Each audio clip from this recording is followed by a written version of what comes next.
CrossFit Throwing. How you guys doing today? Happy Friday. That means we have 9-ish days left until you guys are back in here. Yes. To answer some of your quick questions, we're going to have a 6-person limit on our classes. I want you to reserve your space time in Zen Planner. I want you to make sure you're honoring and respecting your reservations. If you cannot make it, you need to know and you need to get out of there at the soonest. I would really love for you to be able to back out 12 hours early, at the very latest, at least 2 hours early. So if somebody else wants to jump in, they can. That being said, thank you for everybody who stuck with me through these past almost 7 weeks, almost 8 weeks now when we're done with it. Thank you for hanging in there.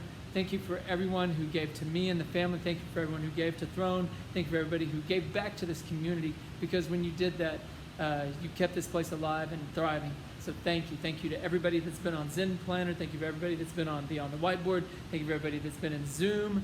Thank you for everybody that's been doing the workouts and grinding it out and checked out equipment without ever even telling anybody, but you stayed disciplined and you stayed on the course. When you get back in here, you're going to be ready to rock. Thank you. Thank you, everybody.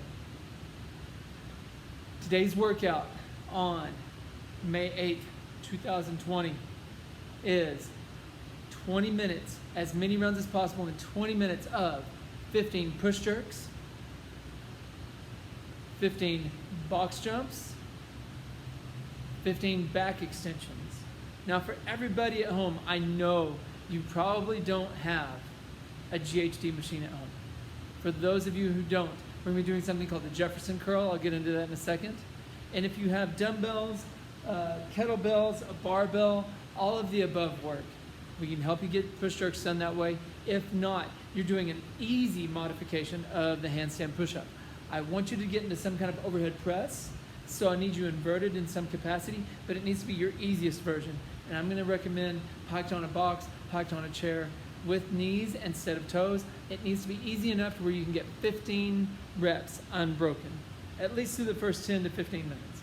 If at the end you're struggling a little bit, I get it, that's fine. But if you're able to keep pushing through that and pressing on, there's nothing wrong with that. RX weights for men is 95 for men, 65 for ladies. Now, that's a Fran weight. And in my head, that means able to do Fran in under 5 minutes. If that weight is too heavy for you to complete Fran in 5 minutes, then you need to scale down the weight so you can keep the intensity up. I want you to go hard in the paint to get it today. I want you to get all those reps unbroken as much as possible. Again, it's as many rounds as possible in 20 minutes of 15 push jerks, 15 box jumps, and for those of you that don't have GHD machines at home, 15 Jefferson curls. This is a Jefferson curl. It looks like this.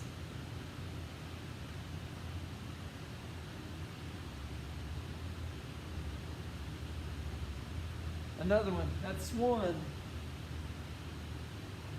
2. Your goal is to let your head get heavy, keep your abs tight, and then let your neck curl down. You go neck, back, or neck, shoulder, back, and then back, shoulder, neck. And you want to curl down and then uncurl up. And down and up is 1.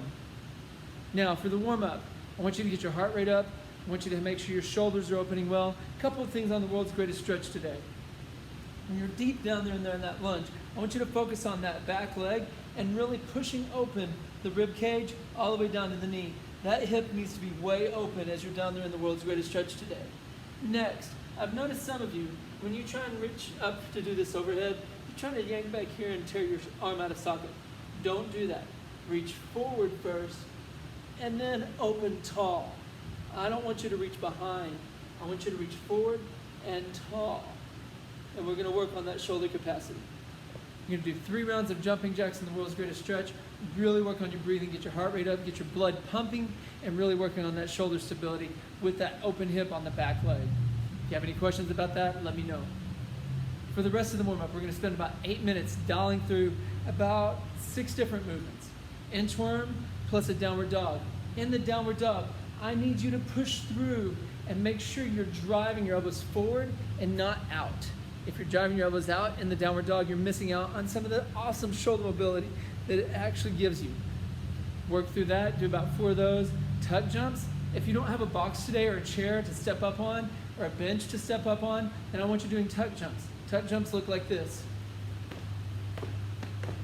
You don't have to do them in sequence like that. You can go slow. I'm okay with that. And they're a great replacement for box jumps. You only have to do 4 of those. In the warm-up, you can actually transition to box jumps if you have a box or a chair, step ups.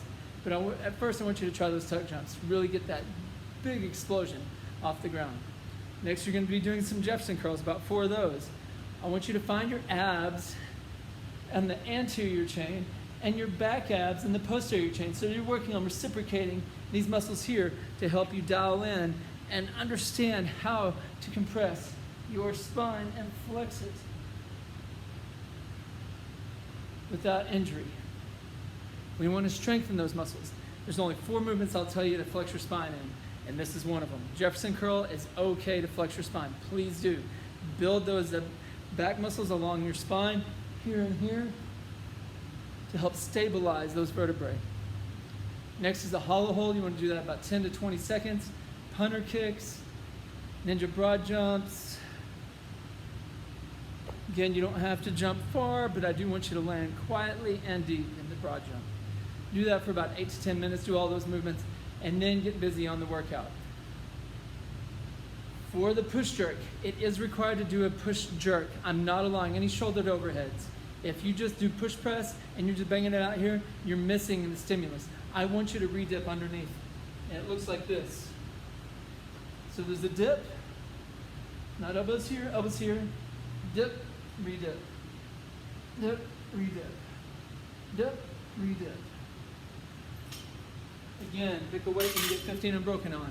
If you don't have a barbell, you have kettlebells, cool. Again, it is dip, re-dip, dip, re-dip. If you don't have those, you have dumbbells. It works also. Dip, re-dip. Say you only have 1. I'm okay if you alternate today. It's not ideal, but it works. If you only have 1 kettlebell, I would rather you not alternate, and I want you to hold the handles here. Dip, re-dip. Dip, re-dip. Okay. On your box jumps, make sure when you get to the top, you send those hips all the way through at the top. You can jump down or step down. I highly recommend step downs. If you're not ready for the jump downs, don't try and play with it too much today. Let's see, what else? I think that's about it. I've covered the Jefferson curls, I've covered the box jumps, I've covered the jerks. 15 of each for as many rounds as possible in 20 minutes. Have a good time. Let me know if you have any questions. Post your scores on the comments or be on the whiteboard. We'll see you guys soon. And if you can meet me and Coach Nick at the Irons Middle School track tomorrow morning at 9:30. We're gonna have a big time. Hopefully we can have 3 or 4 groups of 4, maybe more, and we'll scatter out around the track and the field and make sure that we're doing our proper social distancing, making sure that we're abiding by the law, but we're also gonna get our fitness on and we're gonna start to rebuild our community this weekend and next weekend.